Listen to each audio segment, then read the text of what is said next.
Assalamualaikum, salam sejahtera, salam satu Malaysia kepada ahli panel dan sidang hadirin yang disayangi sekalian. Saya Muhammad Amran selaku pengurusi bagi forum ini dan ingin membincangkan topik kita pada hari ini, yaitu perlembagaan sebagai tiang seri perpaduan. Jadi, pada hari ini kita telah menjemput 3 panel yang hakim lagi bijaksana bagi membincangkan mengenai isu ini. Panel yang pertama yang kita kenali sebagai Jocelyn, dan panel yang kedua kita kenali sebagai Syamimi Musfira, manakala panel yang ketiga pula ialah Saidatul Ain. Saudara dan saudari sekalian, perlembagaan merupakan undang-undang yang mengandungi peraturan dan prinsip yang bertindak sebagai dasar kepada pembentukan kerajaan dan menjadi panduan kepada kerajaan untuk melaksanakan kuasa dalam pentadbiran negara. Kebanyakan negara di dunia ini mempunyai perlembagaan dalam bentuk bertulis termasuk Malaysia, iaitu prinsip-prinsip perlembagaan yang dikumpul dan dikanunkan dalam satu dokumen. Perlembagaan Malaysia terhasil daripada perjuangan nasionalisme Melayu serta penglibatan etnik-etnik lain yang berunding sesama mereka, termasuk Sultan negeri-negeri di tanah Melayu dan pihak British. Namun, terdapat juga perlembagaan yang dikumpul dalam tidak tertulis, iaitu sejenis perlembagaan yang tidak dikanunkan di dalam satu dokumen. Di dalam bab ini dijelaskan tentang sejarah penggumpulan perlembagaan Malaysia, konsep keluhuran perlembagaan, peruntukan utama dalam perlembagaan, konteks sosial dan sistem pemerintahan negara. Isu semasa yang boleh dikaitkan dalam tajuk ini ialah isu kewarganegaraan. Kementerian Dalam Negeri KDN akan memutamatkan sama ada pindahan peruntukan berkaitan kewarganegaraan akan dibuat kepada perlembagaan persekutuan atau ia hanya akan melibatkan akta serta peraturan lain sedia ada. Menteri berkenaan Datuk Seri Saifuddin Nasution Ismail berkata, dalam perlembagaan persekutuan jelas memperuntukkan 3 jalur mendapatkan kewarganegaraan, iaitu penguatkuasaan undang-undang, pendaftaran dan naturalisasi menerusi perkara 14, 15, 16, 19 dan 30. Bagaimanapun, beliau berkata, terdapat puluhan akta dan peraturan lain yang menyokong kepada peraturan utama yang diperuntukkan berkaitan kewarganegaraan dalam perlembagaan persekutuan. Saya ingin bertanya kepada panel pertama berkaitan dengan topik kita pada hari ini. Apakah yang anda fahami tentang konteks tersebut dan sejauh manakah perlembagaan negara mampu membentuk perpaduan masyarakat berbilang kaum? Silakan saudari Jocelyn. Pertama sekali, saya ingin berterima kasih kepada pengurusi majlis kerana menjemput saya untuk memberi sedikit informasi yang perlu dihuraikan kepada para penonton sekalian. Baiklah, Perlembagaan Malaysia adalah undang-undang tertinggi yang dibentuk berasaskan Perjanjian Persekutuan Tanah Melayu 1948 dan Perlembagaan Kemerdekaan. Undang-undang bertulis ini diperkenalkan sebagai Perlembagaan Malaysia pada 16 September 1963 bersamaan dengan Hari Malaysia. Perlembagaan sememangnya memberi banyak kepentingan dalam pelbagai aspek, terutama sekali dalam aspek mengukuhkan perpaduan kaum. Seperti yang diketahui umum, Malaysia mempunyai rakyat yang berbilang kaum, bangsa dan agama. Walaupun terdapatnya perbezaan dalam pelbagai aspek, rakyat Malaysia telah berjaya menunjukkan sifat toleransi antara satu sama yang lain dan mewujudkan masyarakat majmuk yang harmoni. Hal ini berlaku kerana hasil sumbangan Perlembagaan Malaysia yang menjamin hak dan kebebasan warga negara. Tamsilnya, warga negara Malaysia mempunyai hak mendapat perlindungan yang sama rata daripada pihak berkuasa. Namun demikian, masih terdapat isu mengenai perpaduan rakyat yang semakin goyah.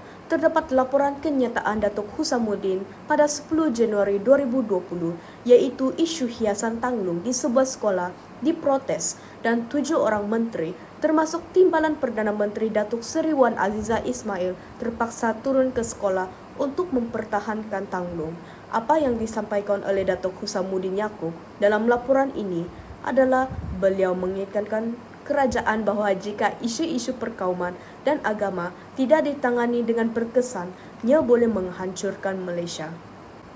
Jelaslah bahawa perpaduan dalam kalangan rakyat Malaysia yang berbilang kaum perlu dipupuk dari semasa ke semasa. Usaha ini perlu dilakukan untuk memastikan keamanan negara sentiasa terpelihara. perlembagaan negara mampu membentuk perpaduan masyarakat berbilang bangsa sehingga bila-bila jikalau rakyat akur akan undang-undang dan menghormati hak masing-masing dalam menjalani kehidupan di Malaysia. Kesimpulan yang boleh saya dapat daripada isi yang dibincangkan oleh saya adalah perlembagaan merupakan undang-undang tertinggi negara yang juga merupakan asas kepada keamanan dan perpaduan kaum di Malaysia. Oleh itu, kita harus menjunjung perlembagaan negara kita bagi mengekalkan keamanan dan kestabilan negara Malaysia. Pentingnya juga memupuk semangat patriotisme terutama sekali di kalangan kanak-kanak demi melahirkan masyarakat yang cinta akan negara. Dengan mengambil iktibar daripada pengorbanan tokoh-tokoh negara, kita boleh menghayati lebih dalam makna patriotisme ini. Kata pepatah, pemuda harapan bangsa, pemudi tiang negara, yang membawa maksud generasi muda memikul tanggung jawab sebagai tulang belakang negara dan menjadi harapan dalam membangunkan masa depan yang gemilang dalam demokrasi negara. Itu sahaja daripada saya. Terima kasih para hadirin sekalian kerana telah mendengar saya. Terima kasih kepada panel yang pertama kerana telah menjawab persoalan saya sebentar tadi.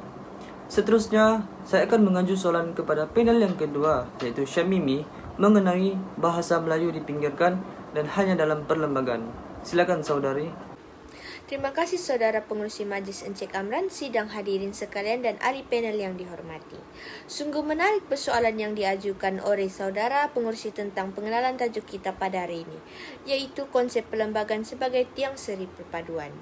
Pada pendapat saya, perlembagaan adalah sumber rujukan tertinggi bagi segala hal berkaitan sistem pemerintahan, perundangan, kedudukan dan hak sosial ekonomi negara. Seperti yang kita ketahui, perlembagaan adalah sebagai tiang seri perpaduan. Oleh itu, perlembagaan yang dapat dikukuhkan adalah dengan bahasa Melayu sebagai bahasa pengantar negara kita. Rakyat Malaysia yang berbilang kaum bangsa dan agama boleh menggunakan satu bahasa, iaitu bahasa Melayu, agar dapat memahami dan mengeratkan hubungan di antara satu sama yang lain. Dengan ini juga, masyarakat dapat memupuk perpaduan di antara rakyat yang berbeza kaum, bangsa dan agama. Isu semasa yang dapat dikaitkan adalah bahasa Melayu dipinggirkan dan digunakan hanya dalam perlembagaan. Seperti kata Ketua Pengarah Dewan Bahasa dan Pustaka DPP, Datuk Dr. Awang Syarian sebagai reaksi kepada kenyataan Ketua Menteri Sarawak iaitu Tan Sri Adenan Satim membincangkan berhubungan isu penggunaan bahasa Inggeris dalam urusan surat menyurat rasmi negeri Sarawak. Beliau berkata, perkara 152 Perlembagaan Persekutuan yang menetapkan bahasa kebangsaan sebagai bahasa rasmi definisikan sebagai penggunaan bahasa Melayu dalam acara-acara rasmi dalam negara ini. Secara falsafahnya, semua negeri harus mendukung semangat dan roh Perlembagaan Persekutuan. Dari segi praktikalnya, kelonggaran diberi di peringkat Tanah Melayu dengan 10 tahun kelonggaran dalam Akta Kebangsaan 1963-67. Namun selepas 10 tahun, tiada hila dan alasan lagi untuk bahasa Melayu tidak digunakan. Sudah terang lagi bersudut, terdapat banyak kesan sekiranya bahasa Melayu dipinggirkan. Antaranya boleh menimbulkan perselisihan faham kerana terdapat banyak bahasa yang digunakan antara satu sama lain bagi setiap kaum dan bangsa. Dan kita tidak dapat memahami bahasa yang digunakan oleh mereka. Oleh itu, kita hendaklah memperkukuhkan bahasa Melayu kerana bahasa Melayu adalah salah satu asas pembinaan negara yang penting melalui 3 fungsi, iaitu bahasa kebangsaan, bahasa rasmi dan bahasa ilmu. Kesimpulan yang boleh saya pelajari daripada isi yang dibincangkan oleh saya adalah bahasa Melayu ialah merupakan bahasa yang sangat penting bagi setiap masyarakat, bagi memudahkan sesuatu perbualan ataupun perbincangan antara satu sama lain. Oleh itu, kita hendaklah mempertahankan perlembagaan negara kita bagi mengurangkan pergaduhan serta dapat mengekalkan keamanan negara. Selain daripada itu, bahasa Melayu juga penting bagi setiap masyarakat dan mengekalkannya daripada usia kanak-kanak remaja agar mudah difahami dan tidak berlakunya kesusahan untuk belajar di hari akan datang. Bahasa Melayu juga bukan hanya sebagai bahasa penghantar, namun ia adalah dalam masa yang sama merupakan tujuan perpaduan kaum.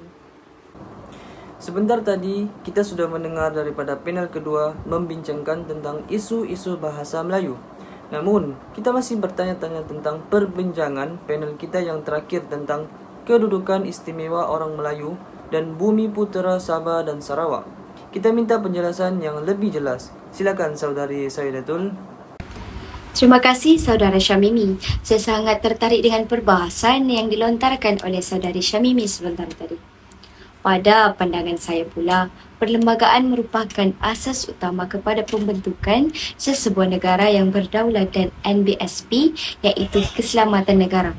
Tujuan dan fungsi utama perlembagaan adalah untuk mewujudkan satu bentuk pemerintahan yang adil. Dengan itu, dapat menjamin riwayat negara bangsa serta mengekalkan keamanan dan kestabilan negara. Memetik serta merungkaikan isu semasa yang kian membara berkaitan dengan perbualan kita pada petang ini. Antaranya ialah kedudukan istimewa orang Melayu dan Bumi Putera Sabah dan Sarawak. Apakah sebenarnya isu yang tersirat yang dapat dipetik melalui kedudukan istimewa orang Melayu dan Bumi Putera Sabah dan Sarawak? Menjadi tanggungjawab yang di-Pertuan Agong untuk melindungi hak keistimewaan orang Melayu dan anak-anak negeri antara negeri Sabah dan Sarawak. Hak istimewa orang Melayu atau Bumi Putera banyak dipertikaikan, malahan amalan dan cara hidup pun disalaharti. Pada masa yang sama, banyak tanah milik orang Melayu diambil ahli atas dasar pembangunan. Tanah dijual beli dengan harga yang rendah. Malah segelintir rakyat semakin berani menghina institusi Raja-Raja Melayu. Kaum lain mempertikaikan hak, kuasa dan keistimewaan dan sanggup membawa ke mahkamah. Jika buka Facebook dan Instagram, kita dapat pandangan kaum lain yang jeli terhadap institusi ini. Hadirin dan hadiran sekalian, jika ditelusuri daripada perspektif yang berbeza, hak istimewa orang Melayu pula adalah hak yang telah dipersetujui oleh para pemimpin terdahulu yang telah diberikan kepada orang Melayu sebagai cagaran atau gantian kesediaan rakyat Melayu untuk menerima etnik India dan Cina bagi berkongsi kehidupan di tanah Melayu secara bersama. Ianya dibuat di dalam Perlembagaan Persekutuan Tanah Melayu 1948 sewaktu rundingan kemerdekaan ingin dilaksanakan. Natijanya, jika hak keistimewaan orang Melayu dan Bumi Putera dipinggirkan, dapat menimbulkan isu perkauman serta ketidakhormatan kepada perlembagaan. Bukan itu sahaja, ianya juga dapat mengakibatkan konfrontasi parti politik di Malaysia. Kesimpulannya yang dapat disimpulkan ialah hak keistimewaan ini sewajarnya diterapkan dalam kehidupan masa kini serta generasi akan datang. Selain itu, dengan adanya agenda sedemikian, dapat memantapkan lagi perlembagaan di negara kita iaitu Malaysia. Konsep ini sekaligus mewujudkan keamanan serta kestabilan negara dengan imej tersendiri iaitu perlembagaan sebagai tiang perpaduan. Sekian, terima kasih. Kita sudah mendengar pandangan daripada ketiga-tiga panel jemputan kita pada hari ini. Jadi, sebagai kesimpulannya, penggubalan perlembagaan Malaysia telah melalui proses yang rumit dan hal ini menunjukkan bahawa perlembagaan ialah perkara penting bagi sesebuah negara berdaulat. Pembentukan perlembagaan telah menggariskan akta dan undang-undang untuk perjalanan sistem pentadbiran di Malaysia. Ini akan mengelakkan rakyat Malaysia daripada melakukan sesuatu yang boleh memusnahkan dan merosakkan nama baik negara. Jika dilihat dari sudut pandangan yang lain, sebenarnya perlembagaan merupakan dasar kepada pembentukan demokrasi berparlimen di Malaysia. Maka dengan itu, diharap setiap warga negara sama ada pemerintah dan rakyat mendapat hak masing-masing dan pembelaan sewajarnya. Terima kasih kepada anda semua yang sudi mendengar. Sehingga kita bertemu lagi. Wabillahi taufiq wal hidayah. Wassalamualaikum warahmatullahi wabarakatuh.